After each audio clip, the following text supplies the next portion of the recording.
Baghdad শহরের এক শান্ত কোণে বাস করত ইব্রাহিম নামের এক যুবক। তার ঘর ছিল ছোট, পোশাক ছিল সাধারণ, আর দুনিয়াবি সম্বল বলতে ছিল না বললেই চলে। কিন্তু তার অন্তর ছিল ঈমানের আলোয় পূর্ণ।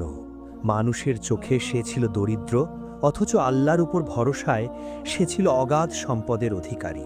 প্রতিদিন ভোর হলে ইব্রাহিম কাঠের বোঝা কাঁধে নিয়ে বাজারের পথে বেরিয়ে পড়ত। তপ্ত রোদ, ধুলো ভরা পথ আর ক্লান্ত শরীর কিছুই তাকে থামাতে পারত না। সারাদিন পরিশ্রম করে যা উপার্জন করত, দিনের শেষে তার অর্ধেক তুলে দিত অভাবী মানুষের হাতে। কোনোদিন এক বৃদ্ধা, কোনোদিন এক এতিম শিশু, আবার কোনোদিন কোনো অসুস্থ মানুষের দরজায় কড়া নাড়ত সে। তার মুখে থাকত এক শান্ত হাসি, যেন দান করাই তার সবচেয়ে বড় সুখ। শহরের ধনী বণিকরা প্রায়ই তাকে দেখে উপহাস করত। তারা বলতো, নিজের পকেটে পয়সা নেই, অথচ দান করে বেড়াও, এভাবে চললে তো একদিন না খেয়ে মরবে। তাদের কথায় ব্যঙ্গ ছিল, অবজ্ঞা ছিল, কিন্তু ইব্রাহিমের হৃদয়ে ছিল দৃঢ়তা। সে মৃদু হেসে বলতো, রিজিকের মালিক আল্লাহ, আমি শুধু তার আমানত পৌঁছে দিই। তার কণ্ঠে ছিল এমন এক বিশ্বাস যা দুনিয়ার সব বিদ্রূপের চেয়েও শক্তিশালী। একদিন হঠাৎ খবর এলো, দূর মরুভূমির ওপারে এক বৃদ্ধ আলেম গুরুতর অসুস্থ হয়ে পড়েছেন। তার সেবার জন্য কেউ নেই। খবরটি শোনা মাত্র ইব্রাহিমের হৃদয়ে কেঁপে উঠল। সে এক মুহূর্ত দেরি করল না। নিজের সামান্য সম্বল, কিছু শুকনো খাবার আর পানির ছোট মশক নিয়ে বেরিয়ে পড়ল দীর্ঘ পথের উদ্দেশ্যে। তার চোখে ছিল একটাই লক্ষ্য, একজন অসহায় মানুষের পাশে দাঁড়ানো। মরুভূমির পথ ছিল কঠিন, সূর্য যেন আগুন হয়ে ঝরছিল আকাশ থেকে। বালুর ঢেউ পেরিয়ে হাঁটতে হাঁটতে তার পা ভারী হয়ে উঠল। তৃষ্ণায় গলা শুকিয়ে এলো, ঠোঁট ফেটে গেল। চারপাশে শুধু নির্জনতা, দিগন্ত জোড়া বালু আর নিঃশব্দ হাওয়া। তবুও সে থামল না। ঠিক তখনই হঠাৎ একদল দস্যু তাকে ঘিরে ধরল। তাদের চোখে ছিল নিষ্ঠুরতা। তারা তার সামান্য খাবার আর পানিটুকুও কেড়ে নিল, বিন্দুমাত্র দয়া দেখালো না। অসহায় অবস্থায় তাকে মরুভূমির উত্তপ্ত বালুর ওপর ফেলে রেখে চলে গেল। এক মুহূর্তের জন্য ইব্রাহিমের অন্তর কাঁপল না। সে ধীরে ধীরে বালুর ওপর সিজদায় লুটিয়ে পড়ল। তার কণ্ঠ কাঁপছিল, কিন্তু বিশ্বাস ছিল অটুট। সে বলল, হে আল্লাহ, তুমিই একমাত্র সহায়। দুনিয়ার সব দরজা বন্ধ হয়ে গেলেও তোমার দরজা কখনো বন্ধ হয় না। দস্যুরা চলে যাওয়ার পর মরুভূমিতে নেমে এলো গভীর নীরবতা। ঠিক তখনই ঘটল এক অদ্ভুত ঘটনা। যেখানে তার কপাল বালু স্পর্শ করেছিল, সেখান থেকে শীতল পানির একটি ধারা ফুটে উঠল। উত্তপ্ত বালুর বুক চিরে যেন রহমতের ঝর্ণা প্রবাহিত হতে শুরু করল। ইব্রাহিম বিস্ময়ে তাকিয়ে রইল, তার চোখ ভিজে উঠল কৃতজ্ঞতায়। সে বুঝতে পারল এটি তার রবের পক্ষ থেকে বিশেষ নেয়ামত। ঠিক সেই সময় সে দেখতে পেল এক তৃষ্ণার্ত হরিণ কাঁপতে কাঁপতে ঝর্ণার দিকে এগিয়ে আসছে। হরিণটির চোখে ছিল ক্লান্তি আর তীব্র তৃষ্ণা। ইব্রাহিম নিজের তৃষ্ণা ভুলে গিয়ে হরিণটিকে আগে পানি পান করতে দিল। সে হাত বাড়িয়ে স্নেহ ভরে প্রাণীটিকে পানি পান করালো। তার হৃদয়ে ছিল শুধু দয়া আর করুণা। হরিণটি পানি পান করে শান্ত হয়ে দাঁড়িয়ে রইল। মরুভূমির কঠিন পরিবেশের মাঝেও যেন এক প্রশান্তি নেমে এলো। আকাশের দিকে তাকিয়ে ইব্রাহিম অনুভব করল, আল্লাহ তার বান্দাকে কখনো একা রাখেন না। পরীক্ষা আসে, কষ্ট আসে, কিন্তু ধৈর্য আর বিশ্বাস থাকলে রহমতের দরজা খুলে যায় অপ্রত্যাশিতভাবে। সেই নির্জন মরুভূমিতে উত্তপ্ত বালুর মাঝে ইব্রাহিম আরও একবার বুঝে গেল যে আল্লাহর উপর ভরসা করে আল্লাহ তার জন্য যথেষ্ট। ঝর্ণার সুশীতল পানি পান করে ইব্রাহিম যখন আবার উঠে দাঁড়ালো, তখন সূর্য ঠিক মাথার উপর জ্বলছে। উত্তপ্ত বালু থেকে যেন আগুনের হলকা উঠছে। চারিদিকে জনমানবহীন নির্জন মরুভূমি। সে কিছুক্ষণ আকাশের দিকে তাকিয়ে ভাবল, এই বিরান ভূমিতে পানির সন্ধান পাওয়া যেমন আল্লাহর কুদরাত, তেমনি ঝর্ণার উৎস নিশ্চয়ই কোনো গভীর রহস্যের অংশ। সে ধীরে ধীরে পানির ধারা অনুসরণ করে সামনে এগোতে লাগল। কিছুদূর যেতেই দূরে ধুলো উঠতে দেখল। অল্প সময়ের মধ্যেই স্পষ্ট হলো, এক বিশাল কাফেলা তার দিকে এগিয়ে আসছে। শত শত উট, দামি রেশমে মোড়ানো মালামাল, সশস্ত্র প্রহরী আর জাঁকজমকপূর্ণ সাজসজ্জা। কাফেলাটির নেতৃত্বে ছিল বাগদাদের প্রখ্যাত সওদাগর মনসুর বিন জায়েদ, যার কৃপণতা ও অহংকারের কথা সবার মুখে মুখে। কাফেলাটি ইব্রাহিমের সামনে এসে থামল। মনসুর ঘোড়া থেকে নেমে তীক্ষ্ণ, অবজ্ঞাপূর্ণ দৃষ্টিতে তার দিকে তাকালো। তার চোখে বিস্ময়ের চেয়ে বিদ্রূপই বেশি ছিল। সে চারদিকে তাকিয়ে যেন উপহাসের সুরে বলল, এই বিরান ভূমিতে একা এক যুবক, না কোনো উট, না কোনো অস্ত্র, না কোনো পাহারা, যেন মৃত্যু নিজেই তাকে আহ্বান জানাচ্ছে। ইব্রাহিম শান্ত কণ্ঠে বলল, সে এক অসুস্থ আলেমের খেদমতে যাচ্ছে। তার ভয় নেই, কারণ তার সাথে তার রব আছেন। তার কণ্ঠে ছিল দৃঢ় বিশ্বাসের সুর, যা মরুভূমির নিস্তব্ধতাকেও যেন ছুঁয়ে গেল। মনসুর উচ্চস্বরে হেসে উঠল। সে নিজের বিশাল কাফেলা, অসংখ্য সৈন্য আর অঢেল সম্পদের দিকে ইশারা করে গর্বভরে জানালো, মানুষ নিজের ভাগ্য নিজেই গড়ে। সম্পদই শক্তি, ক্ষমতায় নিরাপত্তা। তার কথায় ছিল অহংকারের ঝংকার। ইব্রাহিম মৃদুস্বরে বলল, সম্পদ আল্লাহর দান, আর অহংকার ইবলিসের গুণ। আজ যা আছে কাল তা ধুলোয় মিশে যেতে পারে। তার কথাগুলো যেন বাতাসে ভেসে রইল। ঠিক সেই মুহূর্তে আকাশের রং বদলে গেল। দিগন্তজোড়া নীল আকাশ কালো মেঘে ঢেকে গেল। হঠাৎ করে শুরু হলো প্রচণ্ড বালুঝড়। মরুভূমির ভয়ঙ্কর সিমুন ঝড় মুহূর্তের মধ্যে সবকিছু গ্রাস করতে লাগলো। ধুলো আর বালুর ঘূর্ণিতে আকাশ পাতাল এক হয়ে গেল। উটগুলো আতঙ্কে ছুটতে লাগলো। মালামাল ছড়িয়ে পড়ল চারদিকে। প্রহরীরা দিকভ্রান্ত হয়ে পড়ল। মনসুর তার সম্পদ বাঁচানোর জন্য চিৎকার করছিল, কিন্তু ঝড়ের গর্জনে তার কণ্ঠ হারিয়ে যাচ্ছিল। আর সেই ভয়াবহ মুহূর্তে ইব্রাহিম একটি বড় পাথরের আড়ালে আশ্রয় নিয়ে সিজদায় লুটিয়ে পড়ল। তার ঠোঁট নড়ে উঠল দোয়ার শব্দে। সে তার রবের কাছে কাকুতি মিনতি করতে লাগল এই অসহায় মানুষগুলোকে রক্ষা করার জন্য। কিছুক্ষণ পর ঝড় থেমে গেল। ধীরে ধীরে ধুলো বসে এলে দেখা গেল কাফেলার অধিকাংশ মালামাল বালুর নিচে চাপা পড়েছে। উটগুলো পালিয়ে গেছে। পানির মশকগুলো ছিঁড়ে সব পানি শুকিয়ে গেছে। চারিদিকে হতাশা আর ধ্বংসের চিহ্ন। যে মনসুর কিছুক্ষণ আগেও অহংকারে গর্জন করছিল, সে এখন তৃষ্ণায় বালুর উপর পড়ে ছটফট করছে। তার সৈন্যরা নিজেদের প্রাণ বাঁচাতে ব্যস্ত। কেউ তার দিকে ফিরেও তাকাচ্ছে না। ইব্রাহিম নিজের ঝোলার দিকে তাকালো। সেখানে এখনো ঝর্ণা থেকে নেওয়া এক মশক পানি অবশিষ্ট আছে। এক মুহূর্তের জন্য তার মনে পড়ল, এই লোকটাই তো তাকে অপমান করেছিল। কিন্তু পরক্ষণেই তার অন্তরে ভেসে উঠল দয়ার শিক্ষা। যে মানুষের প্রতি দয়া করে না, আল্লাহ তার প্রতি দয়া করেন না। সে নিজের তৃষ্ণাকে ভুলে গিয়ে মশকটি তুলে ধরল। ধীরে ধীরে মনসুরের ঠোঁটে পানি ছুঁয়ে দিল।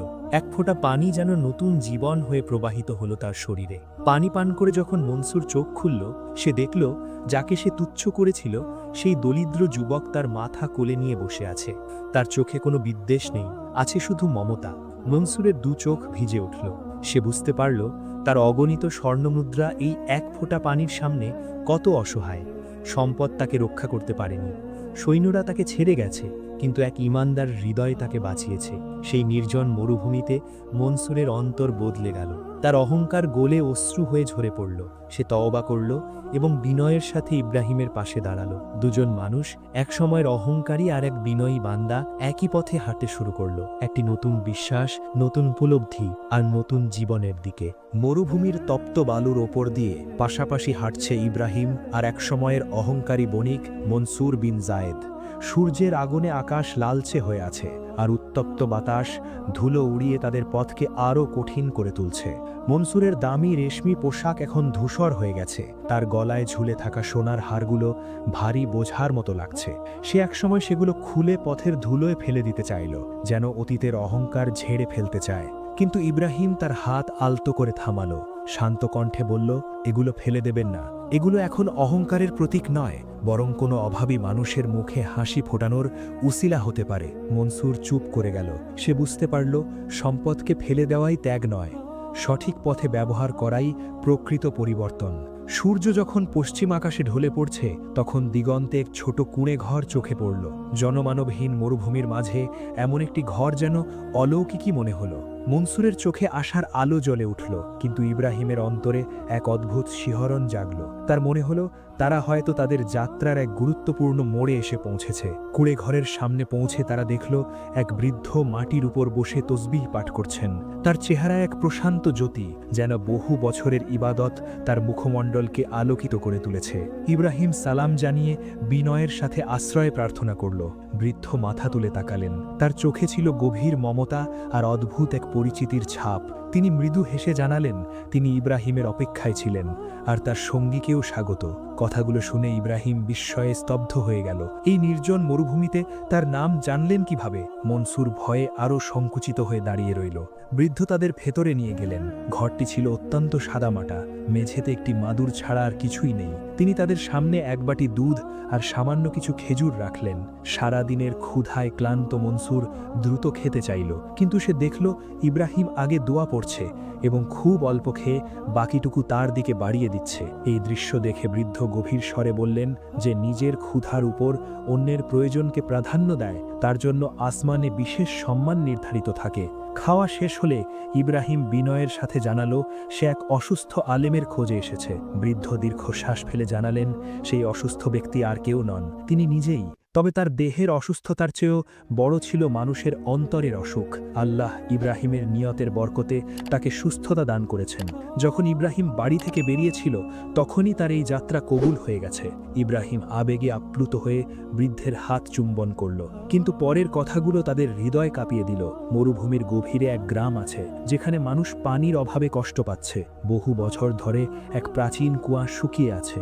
অজ্ঞতা আর কুসংস্কারে তারা বিশ্বাস করেছে মানুষের বলি ছাড়া কুয়ায় পানি ফিরবে না। আজ রাতে তারা এক এতিম শিশুকে উৎসর্গ করার প্রস্তুতি নিচ্ছে। মনসুর আতঙ্কিত হয়ে উঠল, তার মনে ভয় ঢুকে গেল। অস্ত্র নেই, শক্তি নেই, কিভাবে তারা এমন মানুষের মুখোমুখি হবে? কিন্তু ইব্রাহিম উঠে দাঁড়ালো, তার চোখে ছিল দৃঢ় ঈমানের দীপ্তি। সে জানালো যখন অন্যায় তলোয়ার তুলে দাঁড়ায় তখন সত্যকে তার বিশ্বাস নিয়েই দাঁড়াতে হবে। ভয় থাকলেও দায়িত্ব থেকে সরে দাঁড়ানো যায় না। মনসুর লজ্জিত হয়ে পড়ল। সে উপলব্ধি করল এতকাল সে শুধু সম্পদের উপর নির্ভর করেছিল, কিন্তু আজ সে বুঝেছে ঈমানই আসল শক্তি। সে দৃঢ় কণ্ঠে জানালো সে পিছু হটবে না, এই পথ সে ইব্রাহিমের সাথেই হাঁটবে। বৃদ্ধ তাদের একটি ছোট লাঠি দিলেন এবং স্মরণ করিয়ে দিলেন ভয়কে জয় করার সবচেয়ে বড় শক্তি একমাত্র আল্লাহর প্রতি অটল বিশ্বাস। গভীর রাত নেমে এলো মরুভূমিতে। দূরে আগুনের কুণ্ডলী দেখা যাচ্ছে, ভেসে আসছে ঢাকঢোলের বিকট শব্দ। অন্ধকারের বুক চিরে দুই মুসাফির এগিয়ে চলল, এক নিষ্পাপ শিশুর জীবন বাঁচাতে, অন্যায়ের বিরুদ্ধে দাঁড়াতে আর সত্যের আলো জ্বালাতে। মরুভূমির নিস্তব্ধতায় কেবল ইব্রাহিম আর মনসুরের পায়ের শব্দ প্রতিধ্বনিত হচ্ছিল। দূরে আগুনের লেলিহান শিখা আকাশ ছুঁতে যাইছে, যেন অন্ধকার নিজেই কোনো অশুভ উৎসব পালন করছে। পাহাড়ের খাঁজে লুকিয়ে থাকা সেই জনপদের নাম কাসরুল আসওয়াদ, কালো দুর্গ। জায়গাটি এমনভাবে গা ঢাকা দিয়ে আছে যেন সেখানে দয়ার কোনো অধিকার নেই, করুণার কোনো প্রবেশ পথ নেই। গ্রামের সীমানায় পৌঁছতেই তাদের চোখের সামনে ভেসে উঠল এক বীভৎস দৃশ্য। মাঝখানে একটি বিশাল শুকনো কুয়া, তার চারপাশে শত শত মানুষ মশাল হাতে উন্মত্ত চিৎকার করছে। কুয়ার পাশে কাঠের খুঁটিতে বাঁধা ৭-৮ বছরের এক শিশু, তার চোখ দিয়ে নীরব অশ্রুধারা গড়িয়ে পড়ছে। কিন্তু ভয় তাকে এতটাই স্তব্ধ করে দিয়েছে যে কান্নার শব্দও বেরোচ্ছে না। গ্রামের সর্দার, বিশালদেহী এক ব্যক্তি, হাতে ধারালো খঞ্জর নিয়ে আগুনের সামনে দাঁড়িয়ে অশুভ মন্ত্র উচ্চারণ করছে। সে ঘোষণা করছে শিশুর রক্ত কুয়ায় পড়লেই দেবতা সন্তুষ্ট হবেন, মাটি ফেটে পানি বের হবে। মানুষের হতাশা তাদের বিবেককে গ্রাস করেছে। ঠিক সেই মুহূর্তে মরুভূমির নিস্তব্ধতা চিরে ভেসে এলো এক বজ্রকণ্ঠ। নিরপরাধের রক্তে কখনো বরকত আসে না, বরং অভিশাপ নেমে আসে। এই উচ্চারণ যেন অন্ধকারের বুক চিরে বিদ্যুতের মতো ঝলসে উঠল। সবাই ফিরে তাকালো। ধুলোর ভেতর দিয়ে এগিয়ে আসছে দুই মুসাফির। ইব্রাহিমের হাতে একটি সাধারণ লাঠি আর মনসুর কাঁপা কাতে ধরে আছে ভাঙা তলোয়ার। ভয়ে আছে, কিন্তু পিছু হটার চিহ্ন নেই।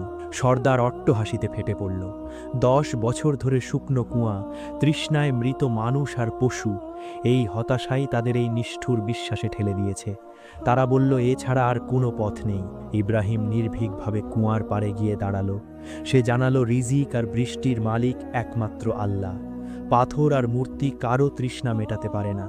যদি তারা শিশুটিকে মুক্ত করে এবং এক আল্লাহর উপর ভরসা রাখে, তবে আজ রাতেই এই কুয়া পানিতে ভরে উঠবে। পুরো গ্রাম নিস্তব্ধ হয়ে গেল। বাতাস পর্যন্ত যেন থমকে দাঁড়ালো। সর্দার বিদ্রুপের হাসি হেসে শর্ত দিল পানি না এলে ইব্রাহিম ও তার সঙ্গীর প্রাণ যাবে। এক অসম বাজি, যেখানে দাঁড়িয়ে আছে ঈমান আর ভয়। মনসুরের হাত কেঁপে উঠল, তার হৃদয়ে দুলে উঠল মৃত্যু ভয়ে। কিন্তু ইব্রাহিমের চোখে ছিল দৃঢ় আলো। অন্ধকার যত গভীরই হোক, আলোর ওপর ভরসা হারানো যায় না। এই বিশ্বাস নিয়েই সে রাজি হলো। তবে শর্ত একটাই, আগে শিশুটিকে মুক্ত করতে হবে। শিশুটিকে তার বুকে জড়িয়ে ধরে ইব্রাহিম কুয়ার ধারে হাঁটু গেড়ে বসল। সে কোনো জাদু মন্ত্র পড়ল না, কোনো প্রদর্শন করল না, কেবল দুই হাত তুলে অশ্রু সজল চোখে বিনম্র প্রার্থনা জানালো। সে স্বীকার করল নিজের ক্ষুদ্রতা, আর আল্লাহর অসীম ক্ষমতার সামনে মাথা নত করল।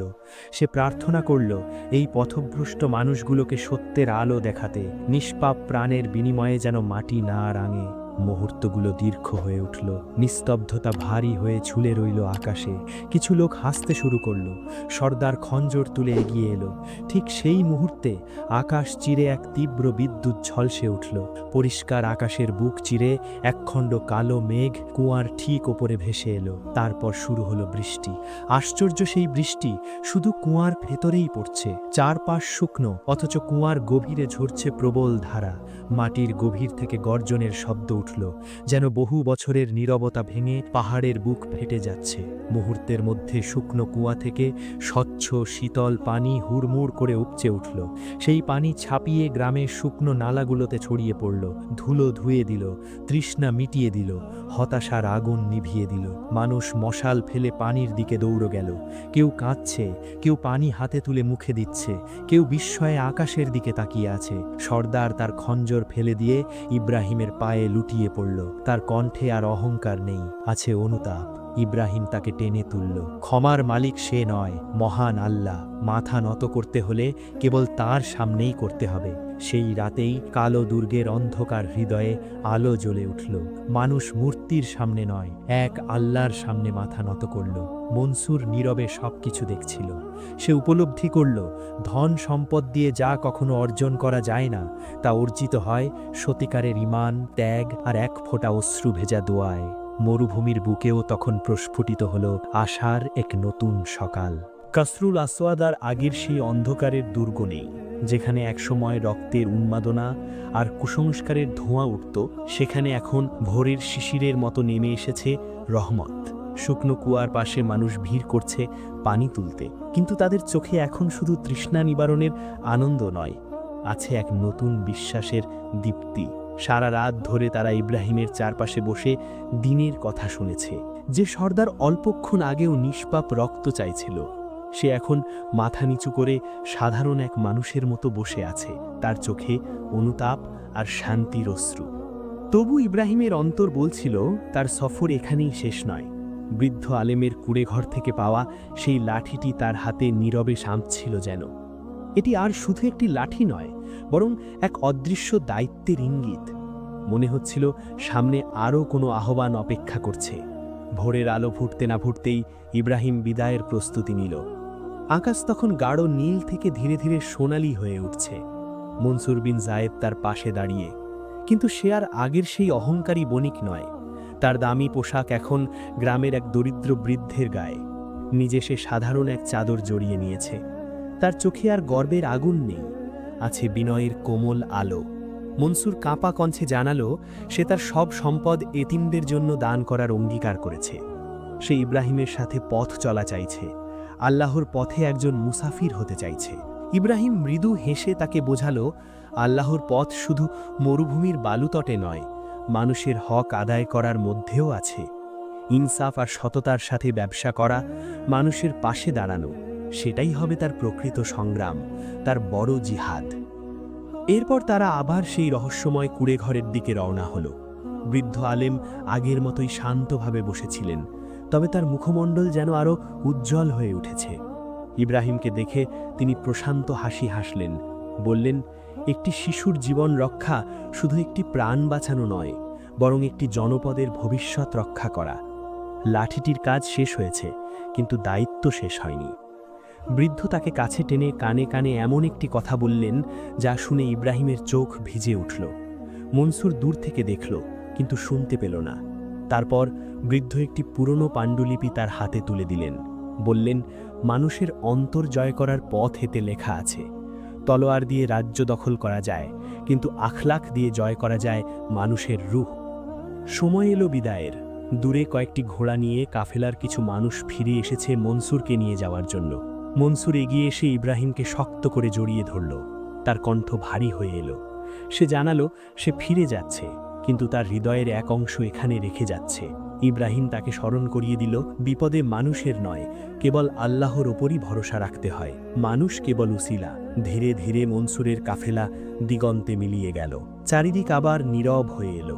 ইব্রাহিম একা দাঁড়িয়ে রইল, কিন্তু সে আর একা নয়। তার হাতে পাণ্ডুলিপি, অন্তরে অদম্য ঈমান, আর সামনে নতুন আহ্বান। সে জানতে পেরেছে দূরের কোহেনুর পাহাড়ে একদল মানুষ সত্যের সন্ধান করছে, অথচ ভুল পথে চালিত হচ্ছে। সেখানে এক নিষ্ঠুর শাসক নিজেকে দেবতা বলে দাবি করছে, মানুষের হৃদয়ে ভয় আর বিভ্রান্তি ছড়িয়ে দিচ্ছে। ইব্রাহিম বুঝল তার পরবর্তী পরীক্ষা আরও কঠিন। এবার তাকে শুধু একটি গ্রাম নয়, এক অত্যাচারীর মুখোমুখি হতে হবে। সে লাঠিটি হাতে নিল, মরুভূমির বালুর সাগরে পা বাড়াল। পেছনে রয়ে গেল পরিবর্তিত এক জনপদের ইতিহাস, ঝর্ণার কলকল ধ্বনি আর অনুতপ্ত হৃদয়ের কাহিনী। সামনে ধুধু প্রান্তর, অজানা পথ আর নতুন পরীক্ষার আহ্বান। তবু তার পদক্ষেপে দ্বিধা নেই, কারণ সে জানে যে পথে আল্লাহর সন্তুষ্টি, সেই পথই তার গন্তব্য।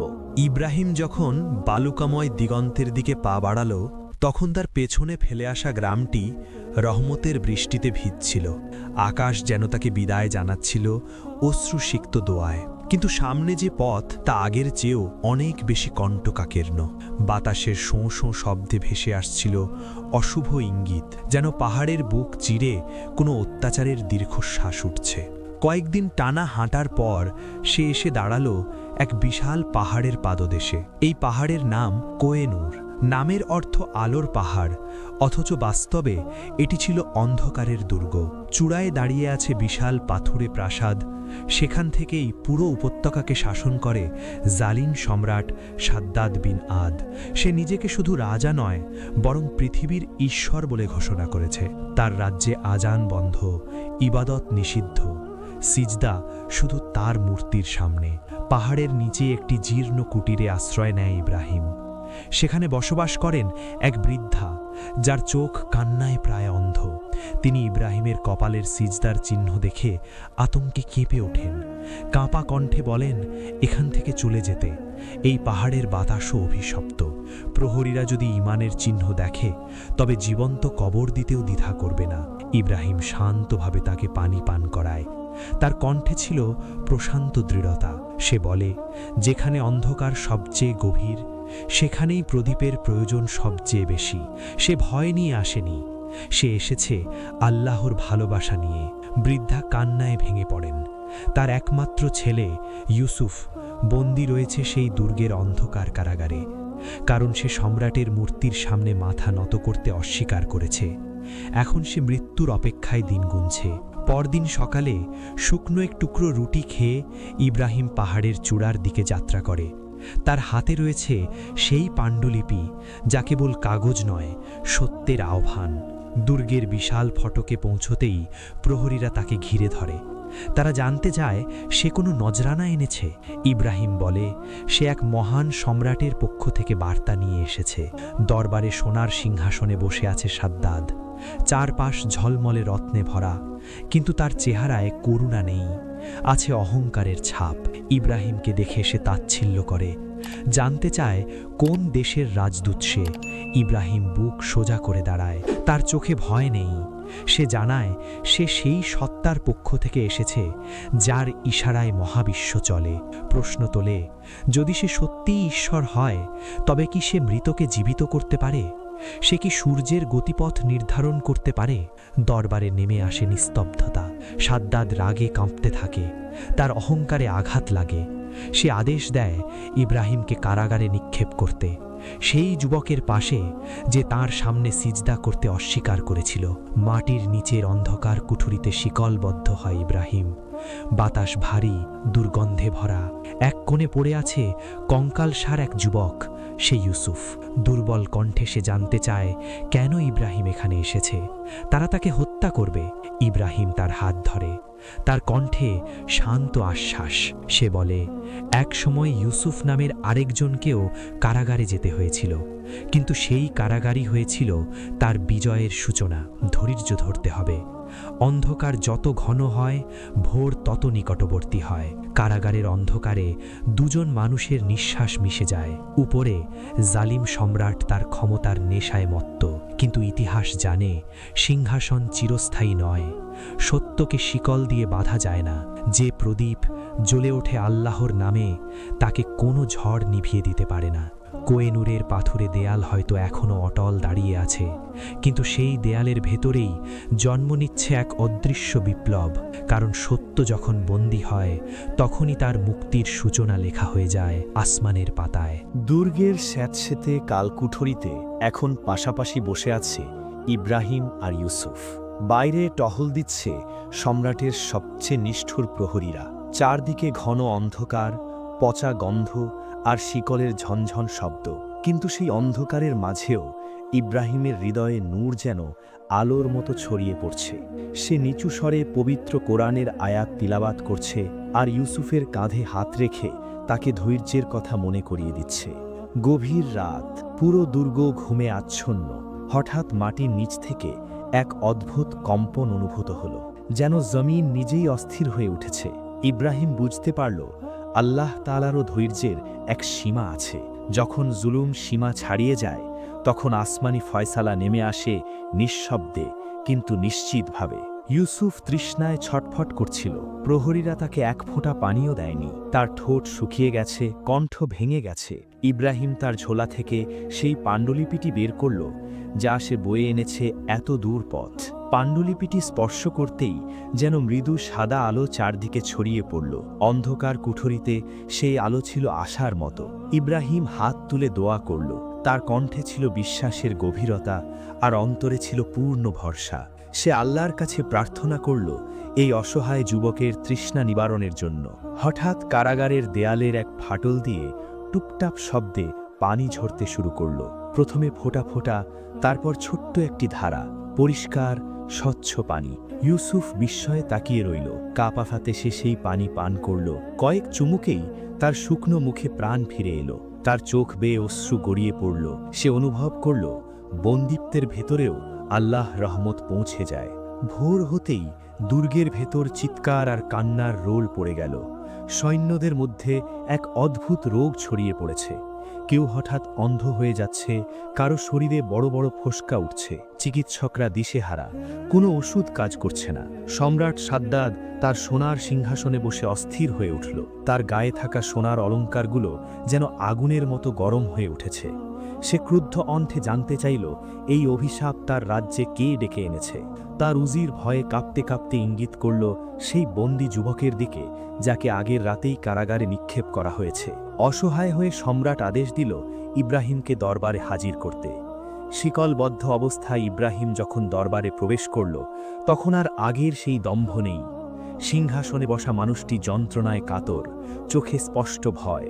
সম্রাট তাকে প্রস্তাব দিল মুক্তির বিনিময়ে অর্ধেক রাজ্য, কিন্তু ইব্রাহিমের চোখে রাজ্যের লোভ নেই। তার কণ্ঠে শান্ত দৃঢ়তা। সে জানালো সে জাদুকর নয়, সে আল্লাহ বান্দা। মুক্তি চাইলে মূর্তি পূজা ত্যাগ করতে হবে, নিরপরাধদের মুক্তি দিতে হবে, স্বীকার করতে হবে আকাশ ও পৃথিবীর মালিক একমাত্র আল্লাহ। সাদ্দাদের অহংকার আবার জেগে উঠল। সে অস্বীকার করল। তার হৃদয় তখনও কঠিন পাথরের মতো। ইব্রাহিম পাণ্ডুলিপিটি আকাশের দিকে তুলে ধরল। হঠাৎ এক প্রচণ্ড বজ্রপাত আকাশ চিরে নেমে এলো। শব্দে দুর্গের দেয়াল কেঁপে উঠল। চারদিকে আতঙ্ক ছড়িয়ে পড়ল। ইব্রাহিম সতর্ক করে দিল, অতীতের জালিমরা নিজেদের অমর ভাবলেও তাদের চিহ্ন আজ ইতিহাসের ধুলোয় হারিয়ে গেছে। যদি এখনই তওবা না করা হয়, তবে এই দুর্গই একদিন কবরস্থানে পরিণত হবে। ঠিক সেই মুহূর্তে সম্রাট অনুভব করল তার পায়ের নিচের জমিন কাঁপছে। ভয় তাকে গ্রাস করল।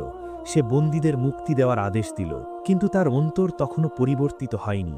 সে ইব্রাহিমকে রাজ্য ছেড়ে চলে যেতে বলল এবং হুমকি দিল সূর্যোদয়ের আগে যেন তাকে আর এখানে না দেখা যায়। ইব্রাহিম ইউসুফকে সঙ্গে নিয়ে কারাগার থেকে বেরিয়ে এলো। পাহাড়ের নিচের সেই জীর্ণ কুটিরে যখন তারা পৌঁছল, তখন বৃদ্ধা মা তার ছেলেকে ফিরে পেয়ে অশ্রুতে ভিজে গেলেন। তার কাপা হাত দুটো ইব্রাহিমের জন্য দোয়ার জন্য উঠল।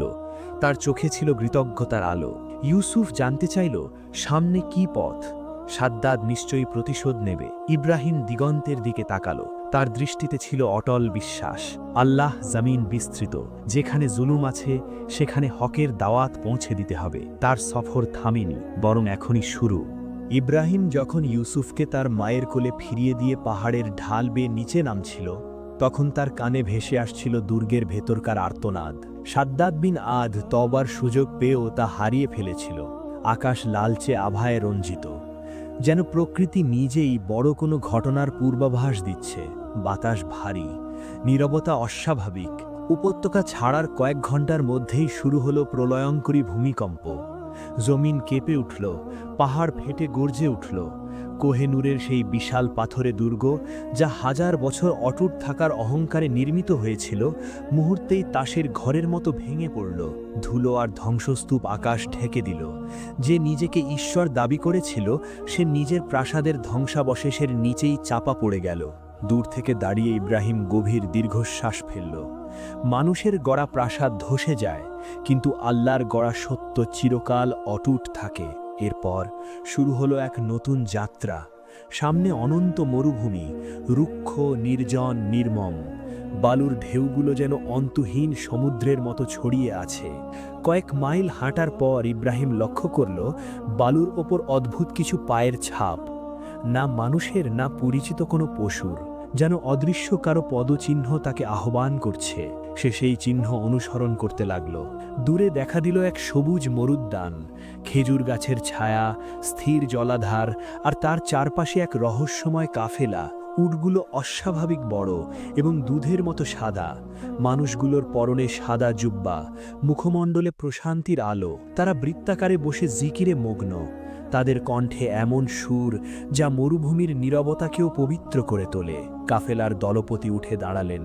তার দাড়ি তুষারের মতো সাদা, চোখে গভীর শান্তি। তিনি ইব্রাহিমকে এমনভাবে স্বাগত জানালেন যেন বহুদিনের পরিচিত। বললেন তারা তার এই সফরের সাক্ষী হতে এসেছেন। ইব্রাহিম বিস্ময়ে অভিভূত হয়ে জানতে চাইল তারা কারা। উত্তরে জানানো হলো তারা সত্যের মুসাফির। তার ঝোলায় যে পাণ্ডুলিপি রয়েছে তার মাঝের পাতাগুলো খুলে দেখতে বলা হলো। ইব্রাহিম পাণ্ডুলিপিটি বের করল। আগে যে পাতাগুলো ছিল সাদা, সেখানে এখন সোনালি অক্ষর ঝলমল করছে। অক্ষরগুলো ধীরে ধীরে একটি মানচিত্রের আকার নিল, ইঙ্গিত করছে নূরের পাহাড়ের এক গুহার দিকে। বলা হলো জ্ঞানের চেয়ে বড় সম্পদ নেই, আর তাকওয়ার চেয়ে শক্ত বর্ণ নেই। এই পথ তাকে এমন এক গন্তব্যে নিয়ে যাবে যেখানে সে নিজের নফসের বিরুদ্ধে যুদ্ধের শেষ অস্ত্র খুঁজে পাবে। রাত নামল, মরুভূমির আকাশ ভরা তারার আলো। কিন্তু সেই রাতেই শুরু হলো এক কঠিন পরীক্ষা। ইব্রাহিমের মনে সূক্ষ্ম এক অহংকার উকি দিল। সে ভাবতে লাগলো তার অর্জনের কথা, তার সাহসের কথা, তার প্রভাবের কথা।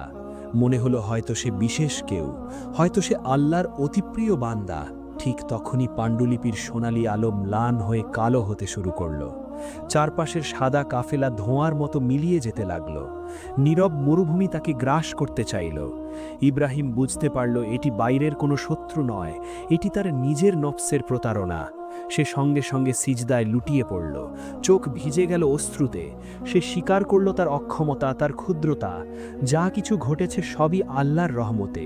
মানুষ নিজের শক্তিতে কিছুই নয়। ধীরে ধীরে রাত কেটে গেল। ভোরের কোমল আলো মরুভূমিতে ছড়িয়ে পড়ল।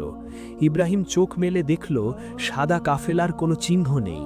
শুধু পড়ে আছে একটি ছোট মাটির পাত্রে কিছু পানি আর একটি লাঠি, যেন তাকে পথের সহায়তা দিয়ে তারা অদৃশ্য হয়ে গেছে।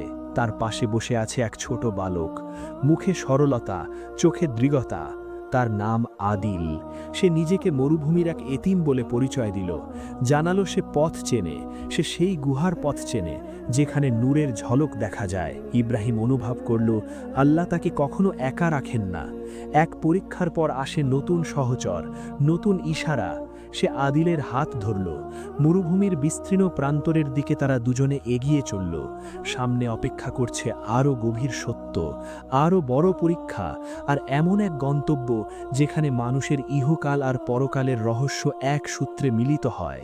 ইব্রাহিম আর ছোট বালক আদিল হাঁটছিল এক অন্তহীন মরুভূমির পথে। সূর্যোদয়ের লাল আভা বালুর ঢেউয়ের ওপর পড়ে যেন আগুন আর সোনার মিশেলে তৈরি এক নীরব জগৎ বানিয়ে দিয়েছে। চারদিকে নীরবতা, শুধু পদচিহ্ন আর বাতাসের মৃদু সুর। সেই নীরবতার মাঝেই আদিলের কণ্ঠ ভেসে উঠছিল অদ্ভুত গভীরতায় ভরা। সে বলছিল, মানুষ ভাবে মরুভূমি মানেই মৃত্যু, অথচ মরুভূমিই হল আত্মাকে চিনে নেওয়ার শ্রেষ্ঠ আয়না। এখানে বাহ্যিক সব শব্দ হারিয়ে যায়, শুধু নিজের ভেতরের শব্দ শোনা যায়।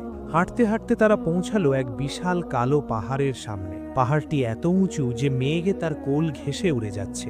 আদিল একটি সরু সুড়ঙ্গের দিকে ইঙ্গিত করে বলল, এটাই জাবালে নূরের পথ। এখানে প্রবেশ করতে তলোয়ার লাগে না, লাগে একটি পরিশুদ্ধ হৃদয়। ইব্রাহিম ভেতরে পা রাখতেই চারদিক ঘুটঘুটে অন্ধকারে ঢেকে গেল, কিন্তু হঠাৎ তার হাতে থাকা লাঠিটি আলো ছড়াতে শুরু করল। সেই আলোয় গুহার দেয়ালগুলো স্পষ্ট হয়ে উঠল। সেখানে আঁকা অসংখ্য মুখ, কেউ কান্নায় ভেঙে পড়েছে, কেউ অহংকারে উঁচু হয়ে আছে, কেউ দয়ার আলোয় উজ্জ্বল। যেন মানুষের অন্তরের গোপন রূপগুলো এখানে প্রকাশ পেয়েছে। আদিলের কণ্ঠ ধীর হয়ে উঠল। এগুলো মানুষের আত্মার প্রতিচ্ছবি। দুনিয়াতে তারা যেমন ছিল, এখানে তাদের প্রকৃত রূপ তেমনই ফুটে উঠেছে। হঠাৎ ইব্রাহিমের সামনে ভেসে উঠল একটি বিশাল আয়না। সে নিজের মুখ দেখতে পেল না, বরং দেখতে পেল তার অতীত, জীর্ণ কুটির, বাবা মায়ের কবর, ক্ষুধার্ত মানুষদের পাশে দাঁড়ানোর মুহূর্তগুলো। সবকিছু যেন জীবন্ত হয়ে উঠল। কিন্তু সেই স্বচ্ছ আয়নার এক কোণে ছোট একটি কালো দাগ স্পষ্ট হয়ে উঠল। ইব্রাহিমের হৃদয় কেঁপে উঠল। এই দাগ কি? উত্তর এলো শান্ত কিন্তু গভীর কণ্ঠে। এটি সেই মুহূর্তের চিহ্ন যখন তোমার মনে হয়েছিল তুমি নিজেই কাউকে রক্ষা করেছ। এটি রিয়া, লোক দেখানো নফসের সূক্ষ্ম ছাপ। যতক্ষণ এই দাগ থাকবে, নূরের দরজা সম্পূর্ণ খুলবে না। কথাগুলো শুনে ইব্রাহিম গুহার মেঝেতে বসে পড়ল। তার চোখ থেকে অঝরে অশ্রু ঝরতে লাগল। সে বুঝল, একজন মুমিনের সবচেয়ে বড় শত্রু বাহ্যিক শত্রু নয়, নিজের ভিতরের অহংকার, নিজের আমলের প্রতি গোপন গর্ব। সে আকুতি জানাল, হে আল্লাহ, আমি তুচ্ছ এক বান্দা। যদি তুমি আমার আমল কবুল না করো, তবে আমি নিঃস্ব। আমার হৃদয় থেকে আমি শব্দটিকে মুছে দাও, শুধু তুমিকে রেখে দাও। তার কান্নার সাথে সাথে গুহার বাতাস বদলে গেল। এক শীতল স্রোত বইতে শুরু করল। ধীরে ধীরে আয়নার কালো দাগটি মিলিয়ে গেল। আয়নাটি হিলের মতো স্বচ্ছ হয়ে উঠল। মুহূর্তেই পুরো গুহা এক অপার্থিব আলোয় ভরে গেল। সে আলোয় ইব্রাহিম তার পাণ্ডুলিপিটি খুলল। শেষ পৃষ্ঠাটি নিজে থেকেই উন্মুক্ত হল। সেখানে কোনো লেখা নেই, আছে একটি ছোট্ট ছিদ্র। সে চোখ রাখল সেই ছিদ্রে। তার সামনে ভেসে উঠল এক বিশাল ময়দান। অসংখ্য মানুষ তৃষ্ণায় কাতর, আকাশ ভারী, সময় যেন থমকে আছে। আর মাঝখান দিয়ে প্রবাহিত হচ্ছে এক শুভ্র নহর। সেই নহরের তীরে দাঁড়িয়ে আছেন এক নুরানি মুখমণ্ডল বিশিষ্ট মহান ব্যক্তিত্ব। তিনি একে একে মানুষদের পানি পান করাচ্ছেন, যার চোখে তাকালেই শান্তি নেমে আসে। ইব্রাহিমের হৃদয় কেঁপে উঠল। এ কি কেয়ামতের ময়দান? এ কি আমাদের প্রিয় নবী সাল্লাল্লাহু আলাইহি ওয়াসাল্লাম? উত্তর এলো কোমল প্রশান্তিতে ভরা। দুনিয়ার সফর কেবল ছায়া, আসল গন্তব্য সেই নহরের তীর। সেখানে পৌঁছাতে হলে মানুষের সেবা আর আল্লাহর ইবাদাতকে এক সুতোয় গাঁথতে হয়, অন্তরকে পরিশুদ্ধ করতে হয়, যেন কোনো কালো দাগ না থাকে। হঠাৎ এক প্রবল বাতাস বইল গুহার ভেতর। আলো কেঁপে উঠল। ইব্রাহিম চোখ বন্ধ করে ফেলল। চোখ খুলতেই সে দেখল সে গুহার বাইরে দাঁড়িয়ে আছে। সূর্যের আলো আগের মতোই বালুর ওপর পড়ছে, কিন্তু পাশে আদিল নেই। বালুতেও তার কোনো পায়ের চিহ্ন নেই। মাটিতে পড়ে আছে একটি ছোট্ট চিরকুট। তাতে লেখা, যে আল্লাহর খোঁজে বের হয়, আল্লাহ নিজেই তার পথপ্রদর্শক হয়ে যান। তোমার যাত্রা সফল হোক। ইব্রাহিম দীর্ঘশ্বাস ফেলল। সে বুঝতে পারল, আদিল কোনো সাধারণ বালক ছিল না। হয়তো সে ছিল হেদায়েতের রূপ, হয়তো ছিল রহমতের এক নিঃশব্দ ছায়া। মরুভূমির পথ আবার শুরু হলো, কিন্তু এবার সে একা নয়। তার হৃদয়ে জ্বলে উঠেছে সেই নূর যা পথ হারাতে দেয় না। ইব্রাহিম যখন জাবালে নূরের গুহা থেকে বেরিয়ে এলো, তার শরীর ও মন ছিল সম্পূর্ণ ভারমুক্ত। মনে হচ্ছিল বহু বছরের এক অদৃশ্য বোঝা আজ নেমে গেছে। তার হৃদয়ে আর কোনো দ্বিধা নেই, কোনো ভয় নেই। সে বুঝে গেছে এই দীর্ঘ সফরের উদ্দেশ্য শুধু মরুভূমির বালুকাবেলা পেরোনো ছিল না, বরং নিজের অন্তরের অন্ধকার অতিক্রম করা ছিল। সূর্যের আলো তার মুখে পড়ে যেন নতুন এক জীবনের সূচনা ঘোষণা করছিল। তার হাতে থাকা পাণ্ডুলিপিটি এখন আর নিছক কিছু কাগজ নয়, এটি যেন জীবন্ত এক কিতাব, যার ভাজে ভাজে জমা আছে তওবা, সবর, তাওয়াক্কুল আর আত্মশুদ্ধির দীপ্ত নূর। সে সিদ্ধান্ত নিল এবার সে ফিরে যাবে তার জন্মভূমি বাগদাদে। কিন্তু এই ফেরা আগের সে ইব্রাহিমের ফেরা নয়। এবার সে ফিরছে এক রূপান্তরিত মানুষ হয়ে, যে নিজেকে চিনেছে, নিজের নফসকে পরাজিত করেছে আর আল্লাহর ওপর পূর্ণ নির্ভরতার স্বাদ পেয়েছে।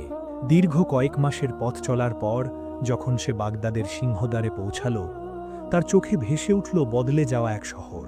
বাতাসে আগের মতো অহংকারের ভার নেই, বরং আছে অদ্ভুত এক প্রশান্তি। লোকমুখে সে শুনল ধনী বণিক মানসুর বিন জায়েদ তার সমস্ত সম্পদ বিলিয়ে দিয়েছে, নির্মাণ করেছে হাসপাতাল, ইয়েতিমখানা, মাদ্রাসা। যে মানুষকে একসময় নিষ্ঠুরতার প্রতীক বলা হতো, আজ তাকে সবাই ডাকে মরুর দানবীর নামে। ইব্রাহিম যখন সেই মাদ্রাসার পাশ দিয়ে যাচ্ছিল, হঠাৎ মনসুর তাকে দেখে ফেলল। এক মুহূর্তের জন্য দুজনের চোখে চোখ পড়ল। তারপর মনসুর ছুটে এলো। সে ইব্রাহিমকে বুকে জড়িয়ে ধরল এমনভাবে যেন বহুদিনের হারানো আলোর উৎসকে ফিরে পেয়েছে। তার কণ্ঠ কাঁপছিল কৃতজ্ঞতায়। সে বলল, সেই এক মশক পানি তার শুধু দেহের তৃষ্ণা মেটায়নি, তার অন্তরকে জাগিয়ে তুলেছে। একটি সামান্য দান কিভাবে একটি আত্মাকে বদলে দিতে পারে, তার জীবন্ত প্রমাণ যেন দাঁড়িয়ে আছে সামনে। ইব্রাহিম কোনো প্রাসাদে উঠল না। শহরের উপকণ্ঠে সে একটি ছোট্ট কুটির বানালো। দিন যেতে না যেতেই সেই কুটির হয়ে উঠল মানুষের আশ্রয়স্থল। কেউ আসে অন্তরের অশান্তি নিয়ে, কেউ আসে জ্ঞান অর্জনের পিপাসা নিয়ে, কেউ শুধু একটু প্রশান্তির সন্ধানে। ইব্রাহিম সবার কথা শোনে, সবার জন্য দোয়া করে, সবার মাঝে ছড়িয়ে দেয় আলোর বাণী। একদিন এক যুবক তাকে জিজ্ঞেস করল, এত দেশ ঘুরে, এত অভিজ্ঞতা সঞ্চয় করে এই দীর্ঘ সফরের সবচেয়ে বড় শিক্ষা কি? ইব্রাহিম পাণ্ডুলিপিটি বন্ধ করল। তার ঠোঁটে ফুটে উঠল এক মৃদু, প্রশান্ত হাসি। সে বলল, এই পথ তাকে 3টি শিক্ষা দিয়েছে। প্রথমত, আল্লাহর ওপর এমনভাবে ভরসা করতে হয় যেন নিজের কোনো শক্তি নেই। দ্বিতীয়ত, মানুষের সেবা এমনভাবে করতে হয় যেন তুমি তাদের একজন খাদেম মাত্র। আর তৃতীয়ত, নিজের নফসকে এমনভাবে নিয়ন্ত্রণে রাখতে হয় যেন তুমি পৃথিবীর সবচেয়ে নগণ্য মানুষ। সময়ের স্রোত কারো জন্য থেমে থাকে না। ধীরে ধীরে ইব্রাহিমের চুল, দাড়ি তুষারের মতো সাদা হয়ে গেল, কিন্তু তার চোখের দীপ্তি ম্লান হল না। এক জুম্মার দিনে যখন সূর্য ঠিক মাথার ওপরে, সে তার পুরনো পাণ্ডুলিপিটি হাতে নিয়ে সিজদায় লুটিয়ে পড়ল। তার ঠোঁট নড়ছিল নিঃশব্দ দোয়ায়। অনেকক্ষণ পর যখন শিষ্যরা কাছে এলো, তারা দেখল ইব্রাহিম আর এই দুনিয়ায় নেই। তার আত্মা ফিরে গেছে তার প্রিয় রবের কাছে। অদ্ভুত এক সুগন্ধ ছড়িয়ে পড়ল চারদিকে, যেন মরুভূমির সেই পবিত্র গুহার বাতাস আবার ফিরে এসেছে। শিষ্যরা যখন তার পাণ্ডুলিপিটি খুলল, তারা দেখল শেষ পাতায় সোনালি অক্ষরে উদ্ভাসিত এক বাণী, হে প্রশান্ত আত্মা, তুমি তোমার পালনকর্তার কাছে ফিরে এসো সন্তুষ্ট ও সন্তোষভাজন হয়ে। অতঃপর আমার বান্দাদের অন্তর্ভুক্ত হও এবং আমার জান্নাতে প্রবেশ করো। ইব্রাহিমের গল্প এখানে শেষ হলেও তার শিক্ষা শেষ হয় না, কারণ এই কাহিনী কেবল একজন মানুষের নয়, এটি প্রতিটি মানুষের অন্তর্গত যাত্রার গল্প। আমরা সবাই এক একজন মুসাফির, এই পৃথিবীর মরুভূমি পাড়ি দিচ্ছি। আমাদের পথ কখনো কঠিন, কখনো বিভ্রান্তিকর। আমাদের সামনে অহংকার, লোভ, ভয় নানা রূপে আবির্ভূত হয়। কিন্তু যদি আমাদের হাতে থাকে ঈমানের লাঠি, অন্তরে থাকে তাওয়াক্কুলের আলো, আর জীবনে থাকে মানুষের সেবার অঙ্গীকার, তাহলে গন্তব্য দূরে নয়, শেষ পর্যন্ত সব পথে ফিরে যায় সেই এক উৎসের দিকে। আর যে হৃদয়ে নিজেকে পরিশুদ্ধ করতে পারে, তার জন্য প্রতিটি মরুভূমি হয়ে ওঠে নূরের পথ। এই গল্পটি যদি আপনার ভালো লেগে থাকে, তাহলে একটি লাইক দিন। আর এমন আরও শিক্ষণীয় গল্প পেতে কালান্তর ডায়েরি চ্যানেলটি সাবস্ক্রাইব করে রাখুন।